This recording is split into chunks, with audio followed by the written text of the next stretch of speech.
तो hello guys welcome to my YouTube channel. तो मु आसीगली आ गोटे वीडियो रे। तो देखि पारथु आज आम गाँ को हाथी आसीथिले। तो पूरा पाखरे ये होची गाँ। ये गाँ रु पूरा एठी आगिरी खाइथिले आखु। चलंतु आपन को देखै। तो चलंतु देखिवा हाथी किन खाइ जंती। देखंतु ये होची आखु आड़ पूरा भीतर पूरा खाई जाई जंती।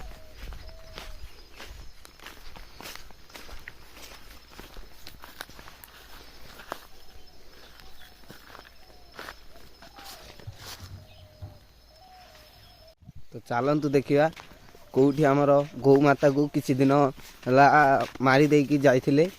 तो हाथी माने मारिकी जाइथिले। तो देखे भी चलतु माने जेसीबी रे पोती की किसी दिन 2-3 दिन हो जिवो। तो देखियो आपण मानक से जगह देखेबी। तो देखि पार्थुए सी हूँ यही जगह। तो यही जगह रे माने पोती देइथिले चाष भी कर सारे। पूरा घाई भी पाख सेठू आसी पूरा। तो देखि पार्थुए देख हाथीर माने पहड़ भी अच्छी जाइचंदी एपटे। काली काली राति रे ही जाइचंदी एपटे। एपटे इंदेकरी माने सेपटे घाई रे हेगी जाइचंदी सेपटी देखि पार्थुए। तो रहूची जय Jagannath. Like share comment video भल लगी फॉलो करके जीवो।